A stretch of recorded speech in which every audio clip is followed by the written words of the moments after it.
balance of trade in India, they were exporting ever so much more than they were importing. Well, the Indian nationalists couldn't stand this for a moment, so they obviously got some Saatchi and Saatchi at the time to think up an answer to it. And the answer to it they found was this. They said, instead of saying, look, good old British, they got us a favourable balance of trade, they said the British are taking out X quantity out of India and only bringing in half X. They're bleeding India to death, and of course it was a political winner.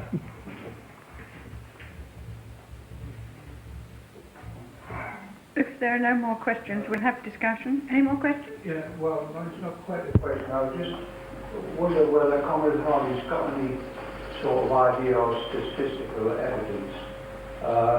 Read post offices and the employment bureaus. I didn't realise that the general post offices in each town, did not necessarily belong to the post office. In actual fact, the pay rents to landlords from these places.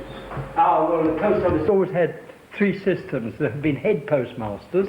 Matter of fact, earlier they had a still bigger thing. They had a surveyor over a very big area, and then 2 or 3 head postmasters inside the surveyor's area, then postmasters under him, and alongside the postmasters there were what were called sub-office postmasters, the grocers' shops and people like this, who are not post office employees. They are contract employees, and they do work, as it were. They're paid. I mean, for however many stamps they sell, they're paid on a unit basis, and how many postal orders and how many telephone calls and things like this. But they're not part of. They're not part of the post office. They're contractors, subcontractors. Yeah, what I was getting at is that the landlord capitalists, some of them must be getting a good deal at letting out their premises to the big departments. Well, see, most of these sub-post offices have a pretty miserable living out of it. They don't get much. I mean, the most of them can hope for is that the bit of post office work will perhaps pay their rent for the shop they've got. And they share the staff. I mean, they may have people on post office work and people on non-post office work, but there are a few sub-office postmasters who do nothing but post office work and who get a living out of it. I think altogether there are about 20,000 of them. But I mean, the post office did it because it's cheaper. If they had to pay post office wages to all the sub-office post office staffs, it would cost them a lot more than they get. By farming it out, they'd get it done more cheaply. But larger post offices would be owned by the post office. The head post office. Well, it's now by the board, yes. Post office board. Yes? Would Comrade Hardy advise us to try and buy shares in TSB as part of the privatisation? At what price? Well, the floating of the power. As long as they don't sink. What about British Airways? Gas. What about water? They're gambles like all the rest of it. As I would say, I mean, recently I had somebody asking me to explain these things to him, and I did put this to him. I said, look, every time somebody buys some shares because a broker, the expert, has said you should buy these shares, it's 9/10 likely that some other broker has told the seller you should sell these shares because they're not worth holding. Anything can happen.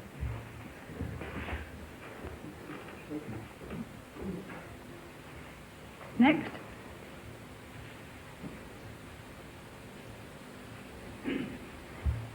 Well, we can on questions. Discussion as Oh, well. I see. Wasn't really a question. Either, yes. I will do. Now, on this question of the privatisation obsession, I think one wouldn't be exaggerating to use that term, for the situation that we've got with the present government. Would you say that is just a fair reflection of the prevailing requirements of the capitalist state as it exists here at present, or is there perhaps some sort of crazy obsession that because a handful of individuals have managed to get into certain situations and obviously appear to have certain obsessional preoccupations, that this has taken over the policy of a capitalist administration? I mean, which is it, or is it perhaps a combination of both?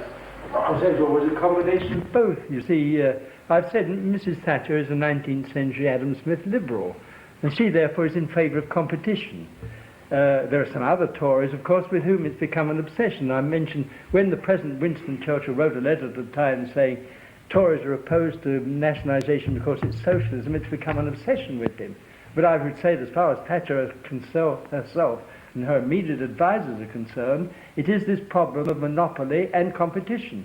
And she now sees that she thinks the way to get competition and to break up monopoly is not to nationalise them, but to use the anti-monopoly legislation and literally encourage competition. And you can see it's gone everywhere. I mean, by letting the building societies now invade the field of the banks, building societies can now be banks, and to let the banks invade the field of the building societies, and to take away the monopoly the solicitors had of conveyancing, throw this open.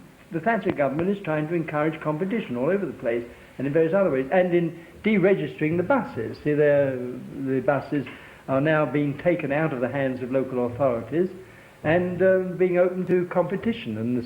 And the law will now allow Mercury to compete with British Telecom, although at the moment Mercury will only compete in telephone trunk lines. Later on, Mercury will move into the field of telephone services. Right, you all agree with the case for socialism then? There's no dissent and there are no questions about socialism. You all agree capitalism is a bad thing, don't you? Can I just say one or two things, Common Chairman? For our friend at the back here, the latter part of his question, I think, concerned the possible effect that feminism is having on the Labour Party as a so-called capitalist party. Well, from my reading, and I must admit it's not all that deep, of the various feminist movements, they are by no means revolutionary. All of them want capitalism, except they want it to be a little fairer to the women relative to the men. In short, their main point is, first of all, to try and get the men off their backs for a start, which is not possible within a capitalist system, but they want the same rights as men regarding wages, conditions of work, and various things like that. Now, that's got nothing to do with the abolition of capitalism. That's something which, if it's channeled through the Labour Party, is one of those things that is there to establish capitalism more securely as the social system of the day. So the so-called revolutionary role of the feminist movements, although at the very beginning of it there did seem some aspect of revolutionary concepts attached to them, that today, by and large, in my opinion anyway, has gone by the board. I would just like to say one or two things about privatisation. On this TSB, which I asked the question about, which they reckon they're going to put in around about £1.5 billion, they anticipate that the cost of floating that thing, which of course goes to solicitors, banks, finance houses and things like that, is best part of £250 million. In short, the privatisation, which Thatcher is in favour of, is a very big money spinner for the finance houses and people of a similar character.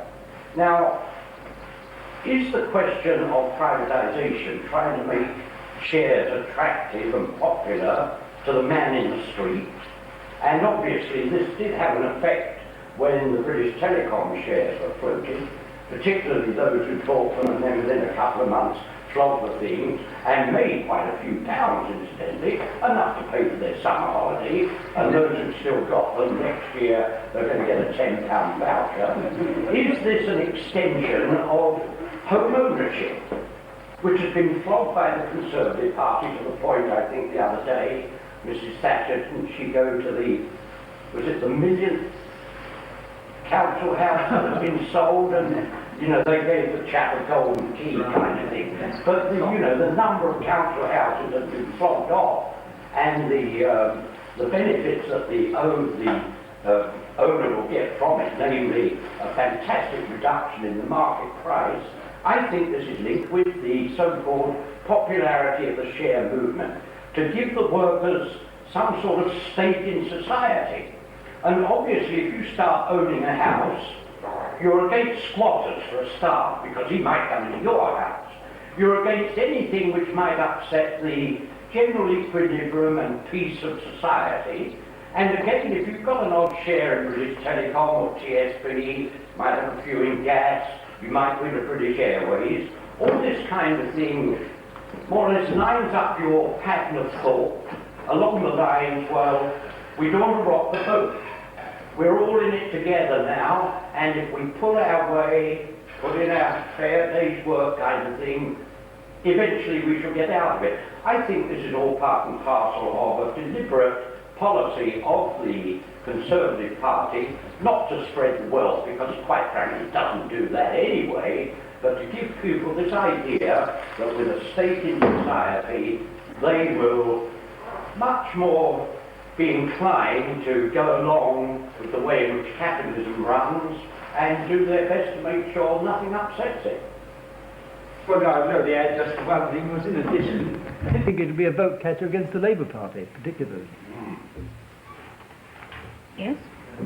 I just say in response to what Yes. Conrad said, there is quite a friction today between feminists who regard themselves as socialists and separatists, not only within the Labour Party, but within other parties who consider themselves socialists, however unscientific some of their tactics may be.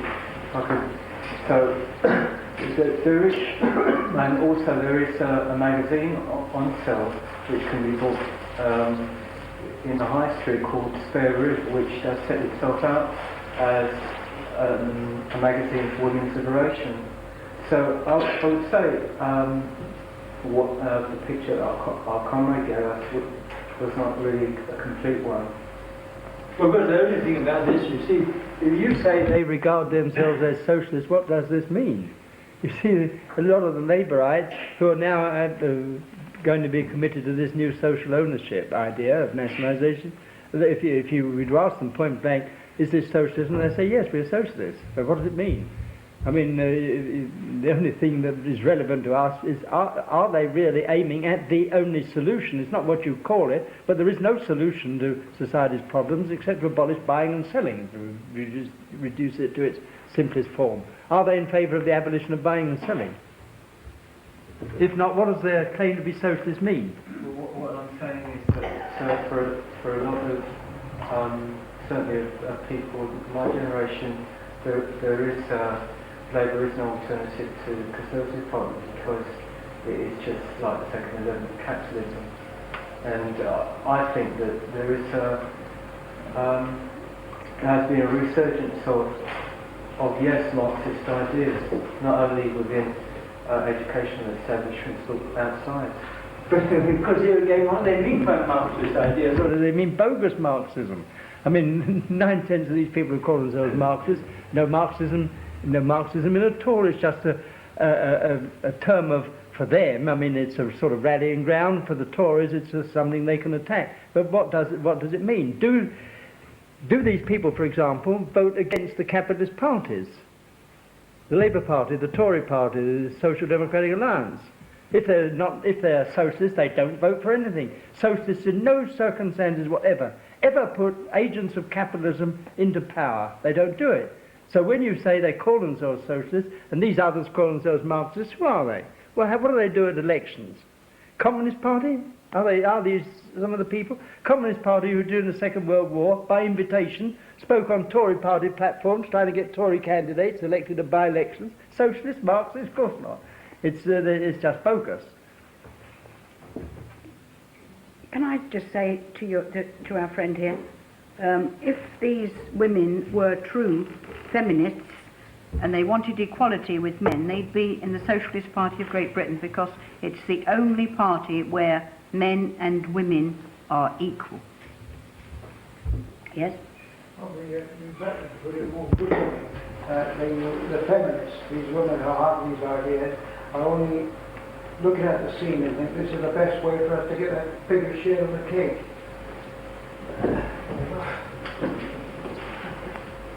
Yes, of course, in the practical political field, what it has led to or encouraged was all the various equality acts between men and women about equal pay and things like this. And the women have moved into getting equal pay for what are defined as the same jobs. And one of the results, which they didn't foresee but they ought to have done, was there are now a larger proportion of women are unemployed than there used to be. They've got more pay and they therefore are more quickly on the line for getting the sack when the employers want to cut down on staff. So the proportion of unemployed who are women has now risen. But I mean, this is capitalism, there's no answer to it.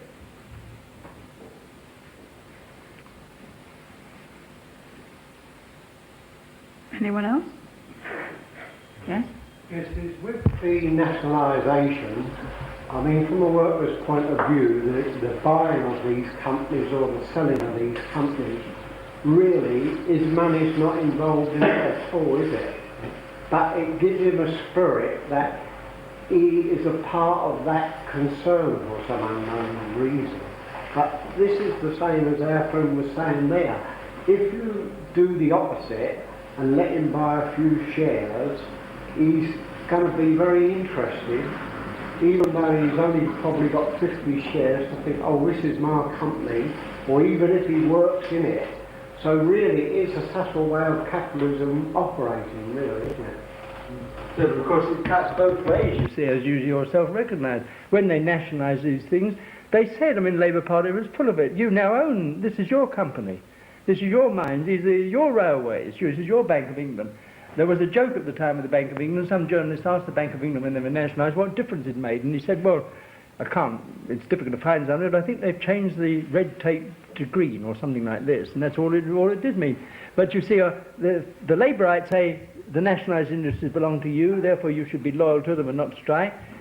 Thatcher denationalises and sets up British Telecom and persuades workers to take their money away from under the mattress or out of the post office and buy some British Telecom shares, and she said, look, you've now got an interest in the company, which is of course what was behind all the profit sharing schemes in the past. They've got quite a long history and it's all the same, and of course workers should have nothing to do with either argument. They're both quite false. Yeah, we'll put in the cost of our telephone calls up as well. It's rubbish about sharing, wider share ownership. Are there any figures I read an article once at the time, a couple of months ago, which in fact, I can't remember the figures at all, but this writer did show that there'd been virtually nothing changed in the disposal of share ownership, proportions of share ownership, or the division in society of those who own shares and those who don't, despite the floating of all these BT and so on. In fact, he did point out, as you suggested earlier on, that people have bought shares, made a quick buck, and then big people who already own large blocks of all these shares bought them up, snapped them up. This is what it was all about. Is this, in fact, what's going on? Well, I mean, some of the stock exchange people do claim that the number of small shareholders has increased. But I mean, there's still small shareholders that still don't count, so to speak. And of course, the basic figures don't make any difference to the distribution of wealth. The way the national income and national ownership change has nothing to do with this. If you've got some, if you've got some money in the post office, you decide to take it out and buy shares in TSB or something like this, you're not rich or poor, it doesn't make a difference. No, I know that, but I read some figures that the share ownership was divided roughly with, I can't remember the figures, but it was a huge disproportion. The vast majority of the population didn't have any say whatsoever in the shares. And I remember the figure I saw published was 1,400,000, they reckon, of small shareholders. Yeah. But this is peanuts. And of course, it's not only a small number compared with all the people who own shares, but the amount they own is so small that it doesn't matter anyway. Right, I think you all feel you've had enough. Can I ask Comrade Hardy to answer Comrade Young's question now? And that, if he would like to. What I suggest to Comrade Young, tell me, simplify it a bit. What is it you think might be worth Well, it's about the thing that we corresponded about. I thought it was very comical about the retail price Oh, agreement, retail. which is more or less the same argument, and its effect on young breweries and the cigarette manufacturers and so on. If you would like to explain. Oh, well, it was just about resale price maintenance. Years ago, and I think it must have been, I'm not sure that it was the Labour Government Act, people complained that manufacturers were selling things to a retailer and saying, you must not sell this below the price we fixed. If you do sell it below the price we fixed, we won't supply you, we'll cut you off and you'll be out in the cold. And the resale price maintenance said that this is illegal. So that now a manufacturer cannot dictate to a retailer what the retailer is going to charge. And the people who moved it, whether they're Labour or Tory, doesn't matter, said that this would bring prices down.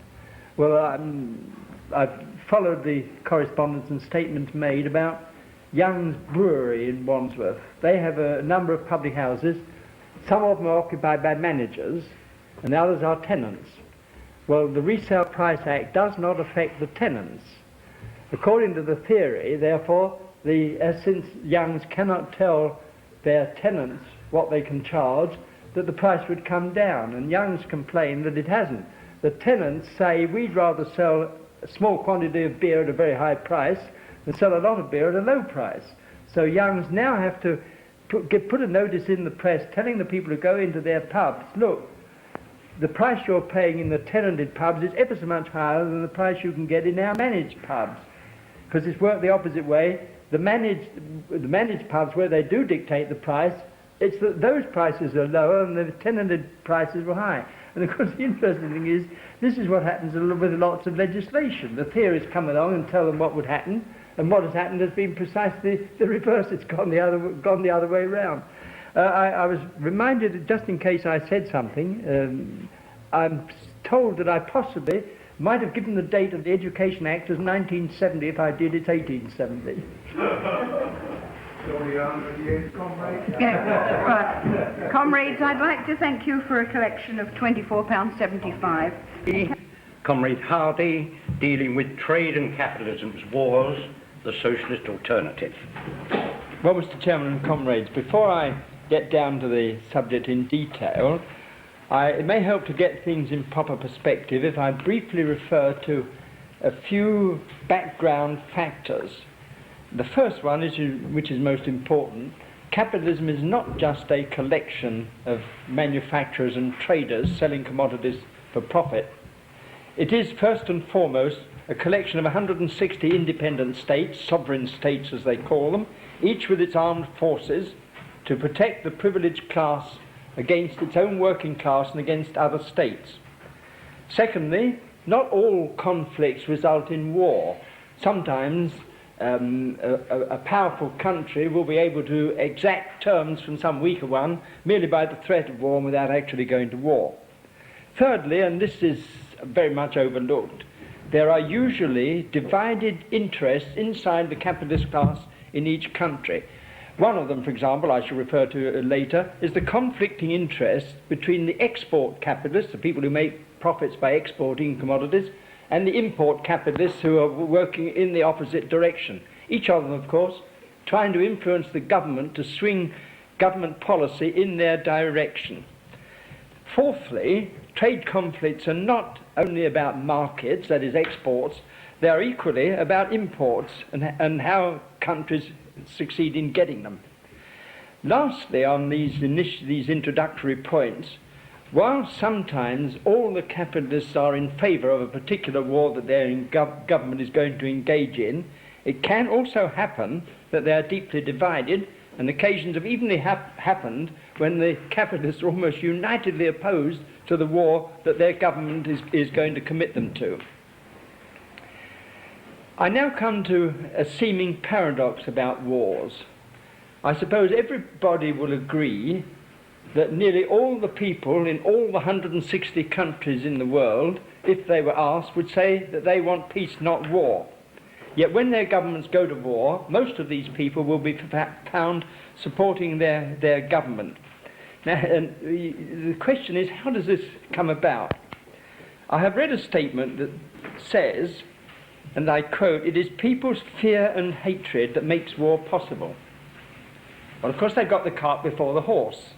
When a government decides to go to war, it calls in all its resources of propaganda, usually backed by the political parties and the churches, to try to create fear and hatred among the population where they did not already exist. As I say, it isn't the fear and hatred that causes the war, it's the government going to war which deliberately creates fear and hatred. If the argument were really true, ask yourself a couple of questions. If human beings react violently against anybody who injures them, why don't the working class in all countries react violently against their exploiters whom they know? Why do they turn their fear and hatred, so to speak, against foreigners whom they in fact don't know? Secondly, the question arises that if it is human nature that seeks an outlet in war, why is it that about 90% of all the troops fighting in the two world wars have been conscripts? Why don't the people just rush forward into battle? Why does the government have to drag them in against their will to go and get slaughtered? There have been politicians who've used this argument. Benito Mussolini was one of them. He used to go around saying that it's people's violent passions that have to have an outlet in war. Well, Lowe the cartoonist did a quite telling cartoon on this. He showed a big hall with a packed audience and Mussolini bawling at them, "It's your violent passions that have to seek an outlet in war. War's your responsibility." But instead of Lowe showing the hall filled with excited Italians saying, "Yes, we want war, give us war," he got the hall filled with a lot of meek, frightened, passive-looking sheep. And this, of course, was the answer to Mussolini. But, of course, in the real world, the workers are sheepish to this extent, that when somebody like Mussolini comes along and tries to whip up support for a war, unfortunately, most of the workers allow themselves to be led astray by people like Mussolini. One thing you'll find about all the governments that go to war, almost all of them will use the argument that their particular government and their particular country are peace-loving, and that it's the foreigners who are forcing war on them. As Shakespeare put it, and I quote, "This happy breed of men, the envy of less happier lands." All the governments will present their wars in this sort of picture. Now, how does British history stand up to this amiable picture of Britain's wars? I jotted down a list of all the countries with which Britain has been at war. I got to 23, and I'm sure there were some I've left out. There was, in fact, more than 23. And going through the list in alphabetical order, it starts with Afghanistan, America, Abyssinia, goes on to the Boer republics of South Africa, and then through China, India, and so on. And right at the end of the list, in the alphabetical order, you get Tibet and the Zulus. Now, I ask you, does it really sound sense that this peaceable lot of people living in the country where we happen to be have been surrounded all through their history by all these other countries filled with warlike people who keep on attacking the British way of life? I mean, the Afghans and the Zulus. What did they ever do to people living in London, for example? The answer is, of course, it's a piece of nonsense. But don't get it wrong. This is the picture of British capitalism's wars. But of course you get exactly the same picture if you look at the history of all the other countries. Their record is just the same. Now, capitalism is international, but capitalism does not unite the 160 nations, it divides them. And I start off with a quotation from Marx and Engels, who set the pattern for all of this. And I quote, "The bourgeoisie finds itself in constant battle at all times with the bourgeoisie of foreign countries." So why does capitalism cause conflict among all these people? Why is it true that the capitalist class in all countries are at all times in conflict with each other? We can start with the way all of these nations came into existence, and this also was dealt with by Marx and Engels in the Communist Manifesto. They called it political centralization, forcibly engineered by interested capitalist groups. And this is how Marx put it: in independent or but loosely connected provinces with separate interests, laws, governments and systems of taxation, become lumped together into one nation with one government, one code of laws, one national class interest, one frontier, and one customs tariff. That's how these nations were formed, all of them, all the 160.